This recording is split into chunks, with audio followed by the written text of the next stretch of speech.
everyone, it's Andie Snyder, your dating and relationship coach. Hey everyone, it's Andie Snyder. I didn't know if I was going live or not, so I'm going to start again. Hey everyone, it's Andie Snyder, your dating and relationship coach from Find and Keep a Great Man. Tonight, we're going to talk about the dating A to Z's, the letter D. And there's no need for you to be desperate with distancing or dating. And so we're going to talk about the dating A to Z's sponsored by the letter D. And you know what? There was so many great D words to choose from. So we're going to start off with what's on everyone's mind, which is distancing, social distancing, and then we'll move right into the discovery process, all the questions that you can ask on those first dates, whether it's in real life or in the virtual dating process. And then we'll of course go into desire. I won't leave you hanging or disappointed. We'll talk about the sexy stuff, the desire, and we'll get right into that. So stay tuned with me for all of the fun stuff. Okay, right into what's on everyone's mind with distancing. So, distancing, social distancing, you know, it's happening right now, but it is a temporary situation. It's not going to be here forever. It is here right now, and you know, it has its disadvantages, it has its advantages, and what I'm hoping is that you could use this time of distancing for your advantage and learn everything you can about dating, about yourself, about how to use it, all the strategies of social distancing and dating for your advantage, so that when the restrictions are lifted, that you can take that and bring it into the real life dating situation, that you can bring it into the dating that you use from this point forward. So use the strategies right now and then use it moving forward. Okay, so let's go right into desire, because I know that's what you're hoping for, is to talk about the down and dirty sexy stuff. So desire. What happens is that if we're over a distance, it can be a little bit harder sometimes to create the desire, because we've got this chemistry that's going on in relationship. When we're in person with people, we can feel them, we can feel their energy, we can see them up close, we can touch them, we can flirt in a different way. It's not the same necessarily when we are over a distance. But the positive side of it is that when you are in a video with somebody, when you are creating that distance with someone, it has an aspect to it that it slows things down, and it takes the physical side of things off the table for a little while, and you get an opportunity to really connect with somebody and get to know them. You get an opportunity to know whether or not you want to be with this person for them, whether they want to get to be with you for you. You get to know whether or not they're liking you for who you are, rather not for just wanting to sleep with you, just wanting to get in your pants. You know that, do I have to kiss this person at the end of the night? That's off the table. You don't have to figure that out. You don't have to know whether or not you have to kiss the person the second night. You don't have to know whether or not you're going to go to bed with them at the end of the date. That's kind of nice to know in some ways. So you get an opportunity just to be without all of that mental dialogue going on, and just get a chance to get to know each other. Now, sometimes the physical hormones are still raging. You know, you're still having desire go on. You still kind of like this person. You still see this person physicality, and you go, wow, he's kind of hot. Still like him. Still getting to know him. Still really enjoying him. Still building up that chemistry. Still enjoying him and getting to know him. And this is getting a buildup. Oh my God, what do you do with all of that physical stuff that's happening. Well, you got time on your hands. You got time to, I got a cat here. She's enjoying this. So just enjoy her too. So you got time on your hands, and you can use that time for self-discovery. You can use that time to get to know yourself. You can use that time for introspection. You can use that time for self-care, and part of self-care, believe it or not, is self-pleasure.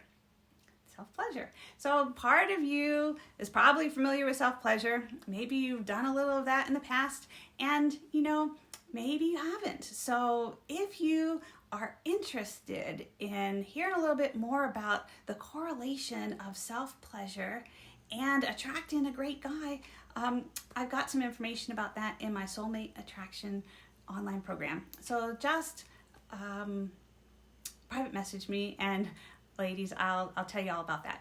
So now, on another note, while we are talking about relationship building and online platforms, what I do want to say is that I do not encourage using an online platform for having sex.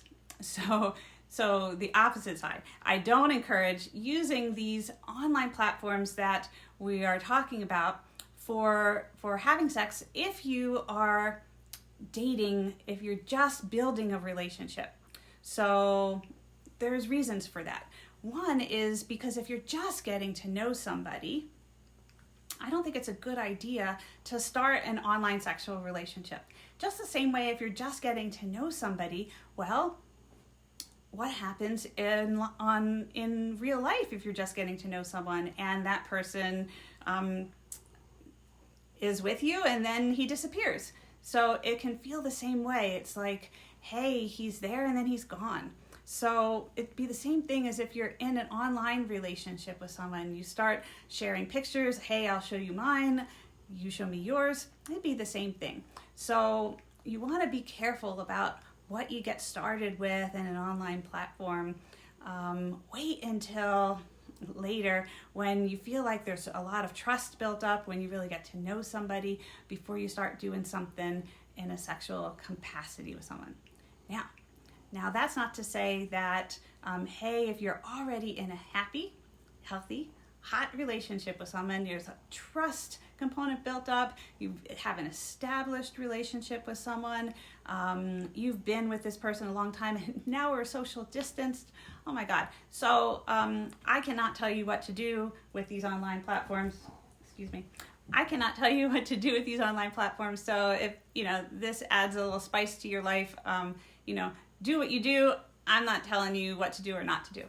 I can only say that if your relationship building, that's a different story. You want to wait, build your relationship, know what you're getting into with the man, and then establish the desire after you get to know somebody. Okay, so now that we've been talking about relationship building, don't let the newness of these online platforms scare you away from something that may be extending your reach into a possibility of some new facet of being able to create long-lasting love with a new partner. Because we have an opportunity now to explore dating in a new way and possibly extend reach broader than the local arena of dating than we did before. So I know that some of you ladies have said to me before, a lot of my clients had been hesitant to use online dating platforms. They really wanted to build a relationship by just kind of bumping into love, by just meeting the man in a natural setting and meeting in a grocery store, in a concert venue, in a social interest venue. And, a lot of times that's a really great place to meet people. And I definitely encouraged it. We have, though, about 33% people typically would meet online and meet their match that way. And now that we are not being able to cruise those event venues and grocery stores and different places like that, there are other ways to meet people. And friends and family are great natural ways to meet people, and I still encourage you to pass the word out to others in your social network to let them know that you're single, and that can still be a great way to find that person who's an introduction. However, just know that if you do, you're still going to have to clear any love blocking thoughts or feelings that might get in the way of bringing in love into your life, to really allowing that introduction of love, that new amazing man to come in, and being ready for him. So when he's there, you're gonna want to be able to be present and be ready for him. Also, you want to be able to feel okay with stepping online and meeting him in a virtual coffee room. So whether or not somebody introduces you to that new person, whether you meet online from a social media, social interest group, or whether or not you go and step out to in a brave, bold way to go online in a dating venue in terms of a dating platform, then you're still going to want to meet this new person. And a virtual coffee date is a great way to do it. So a lot of these online dating platforms have their own video chat rooms where you don't have to share your own personal information. You could, if you wanted to, use FaceTime or use Skype if you want to do that, or you could use Facebook Messenger if you're already Messenger friends with somebody.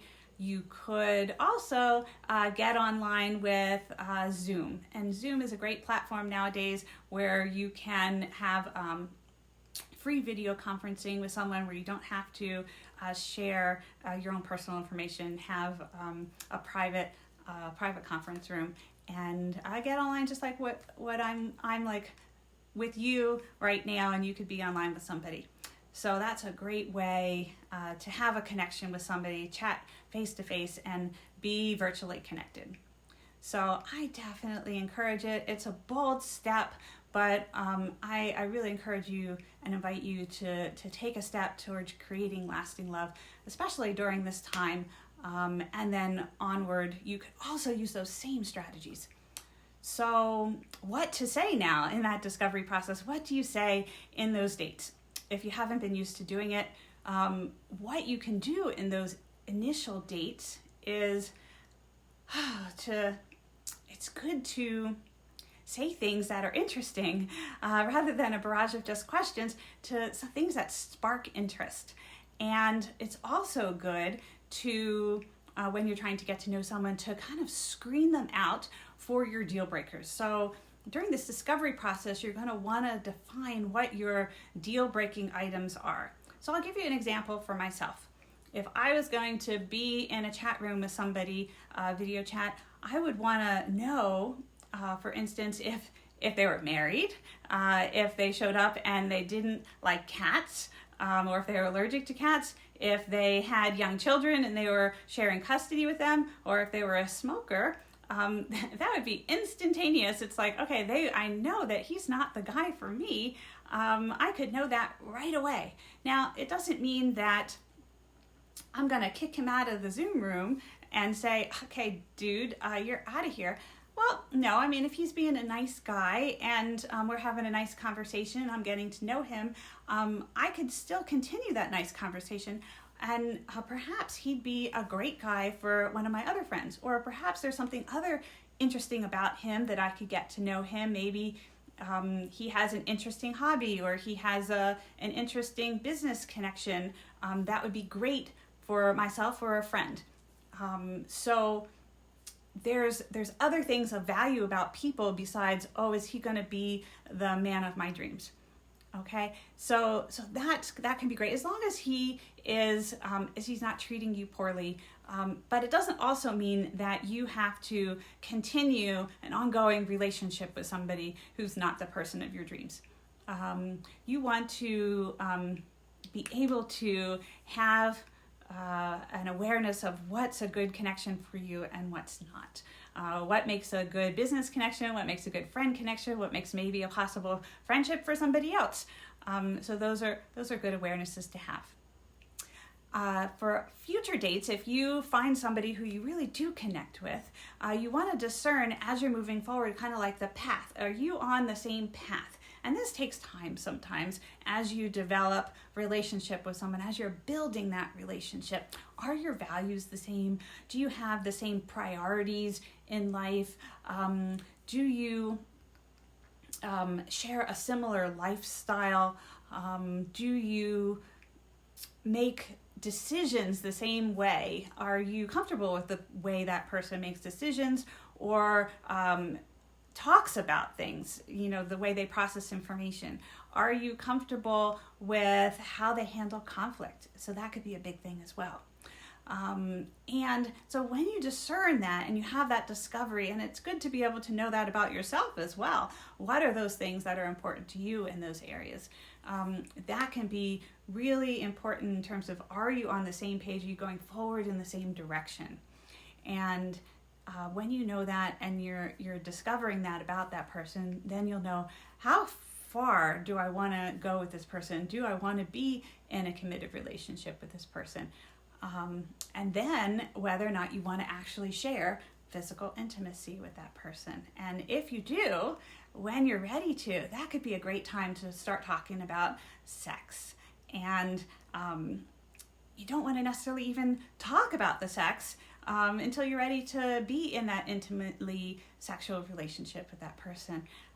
But be ready to be talking about it. Be ready to be able to describe what it is that is good for you, what you like, what you don't like, be able to have that safe sex conversation, to be able to describe how, what kind of safe sex practices you would like to have. So all of that's important in terms of the conversation of desire. And so that way, when you get ready to move into those in real life conversations, rather than just these virtual chats, you can still have those conversations in real life. And because when the physical chemistry is there and you're sitting in front of someone, you want to still be able to do these same types of conversations. And maybe you want to still have some of these video chats with someone, even when that virtual restriction, when the in real life restriction is lifted and we're allowed to move out of the virtual world with people. So in the meantime, during this time where we do have some of these social distancing restrictions, what I do encourage for everyone is to take what you're learning about yourself, about self-care, about introspection, this discovery about what it is that you want in a relationship partner, about how to converse and communicate with others in a dating situation, and take those bold action steps to go forth and have a great dating experience, and take those great dating experiences and remember them, to look at what it is that works for you, be grateful about what's working, and then take that into the next great dating situation, take that into the next great dating situation. So keep focusing on what's working, and use that. Keep giving yourself credit for that. So that's what I really encourage and invite. And in the meantime, until our next episode of Dating A to Z's, where we'll focus on the letter E, stay safe, stay healthy, and keep increasing that experience of self-love. All right, much love for you. Mwah.